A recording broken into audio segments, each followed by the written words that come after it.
Welcome to the channel that covers everything where health and technology meet. And today we're reviewing the RENPHO AI-powered bike. And to be completely transparent, I reviewed a lot of bikes on this channel, and up to this point, I've purchased every one myself.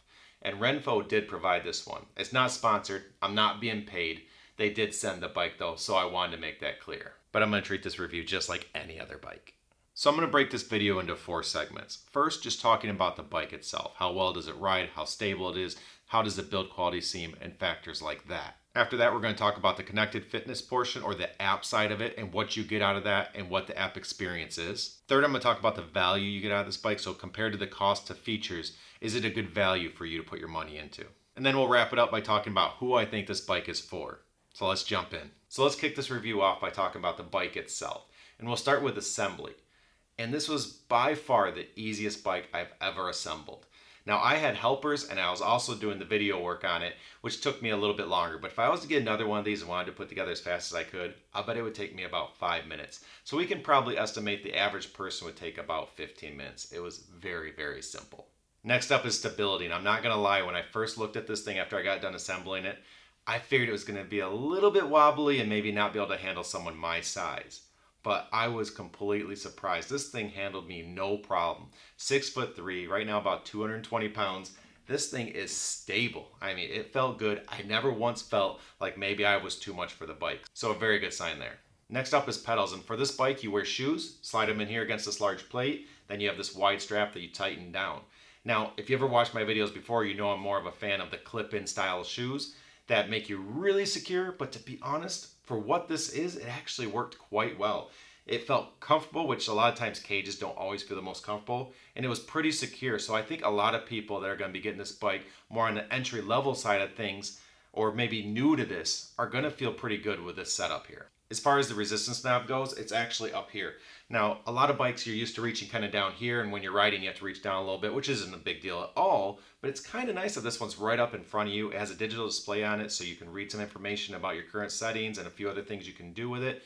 And it makes it very easy to adjust, and you always know right where you're at. So I do like that about the bike. Next up is adjustability, and this bike is 3-way adjustable, meaning these handlebars go up and down, and the seat goes forward and backwards and up and down. So you have a lot of adjustability to make it work for a lot of different sizes of people. And in my case at 6'3", I felt completely comfortable. I never felt like I was too big for this bike. So I feel like a lot of people could dial this in and make it work quite well for them. I had no problems with adjustability. So let's wrap up the bike segment by talking about the resistance, or the bike feel.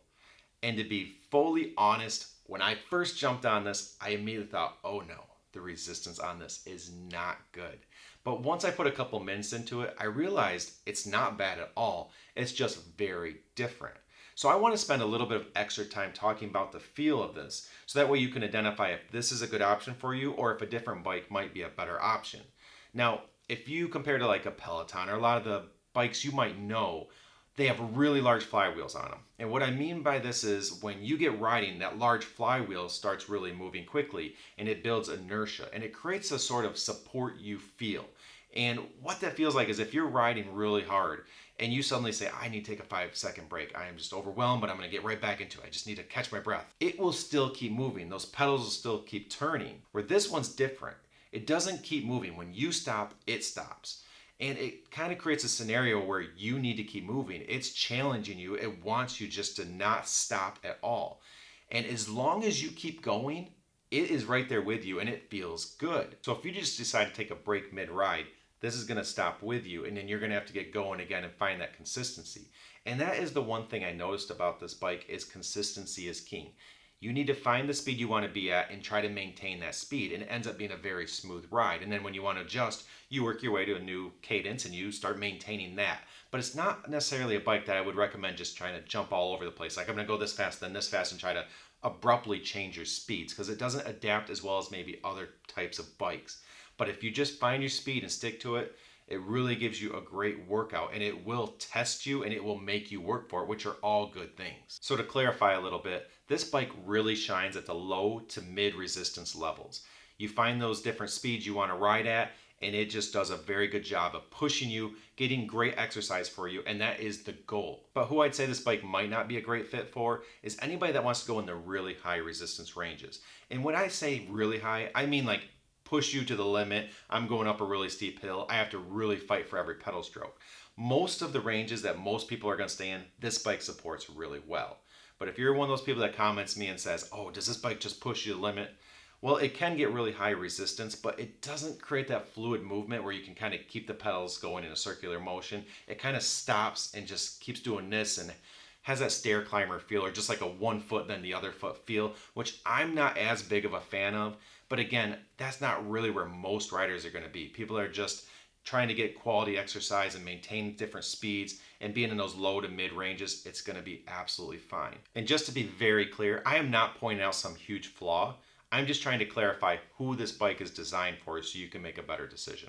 Lots more to come, but if you could hit that like button, huge assist for the channel, you know I appreciate it. Also, if you do want to check out this bike for yourself, I do have a link in the description.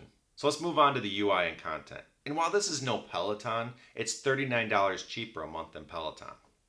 So yeah, I'm saying it's free.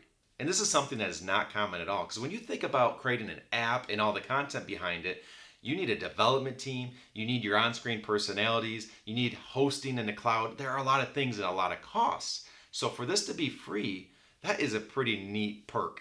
Now, as far as what content they do offer, they have studio rides, and I was actually pretty impressed with them. Again, this is no Peloton. You have to keep in mind it's free content, so it's never going to be compared to something that's $40 a month. But for what you get out of a free solution, I thought it was very good. The only thing that maybe was a little bit of a downside for me is that I noticed that you have to download the ride first. Normally when you go and select a ride on other bikes, it streams. So that means you click it, it starts. But in this case, you have to click it, wait a minute or two for it to download, and then you start riding. But the nice part of that is it means it's there for the future. You've downloaded it and it's available going forward. So a good and a bad, really not that big of a deal. They also have an AI trainer mode, which is pretty neat because you can load different types of exercises. And I'll use my stairs example where it keeps getting harder and then it comes down. And this bike does have automation built into it. So what it will do is it wants to keep you at an output, and that will get harder as the stairs go up, and then it'll eventually come back down.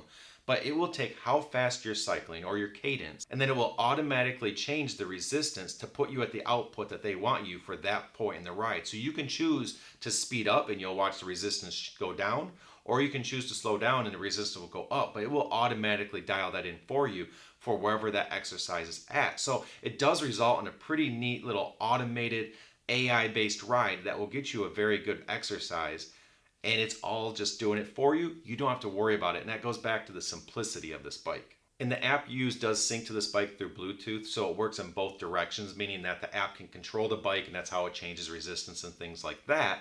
But also, the bike is reporting information to the app, so it has information on screen, tells you what your cadence is at, what your output's at, and different metrics. So you get some of those more higher-end bike connected fitness features at a free membership and a pretty decent cost to get into the bike. So I'm not going to compare this to a Peloton that you pay $39 a month for. That wouldn't be fair.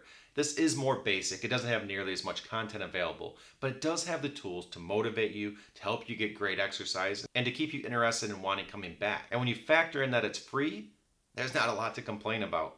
So let's take a second to talk about how much value you get out of this bike. And to be honest, this one's kind of special because it checks off a lot of boxes that you'd expect on more higher end bikes. So to begin with, the bike itself is just a quality build. It's strong, it's stable, it can support a lot of people, it's highly adjustable, so it's going to be able to fit a lot of different people. So just the foundation of the bike itself is pretty darn good. But from there, you still have that connected fitness portion that a lot of bikes at this price range just don't have. So you still have the data sharing, so you can see information about the bike and what's going on, what speed you're cycling at on your screen.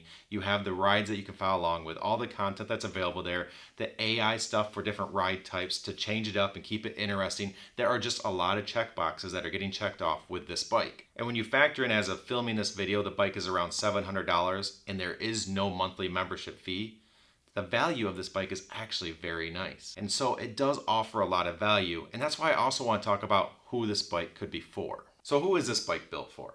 Well, I'll start off by saying anybody that wants a bike that's at a lower price tier compared to a lot of the other bikes that you all know, but still wants those connected fitness options. Also, anybody that wants those motivational features associated with connected fitness, but don't want to pay the monthly subscription fee. And also people that want to keep it simple. This is simple to assemble, simple to ride, simple to get very good exercise, and simple to use the connected fitness app that comes with it. And also those that are just getting back to exercise, starting a health journey, or maybe the elderly.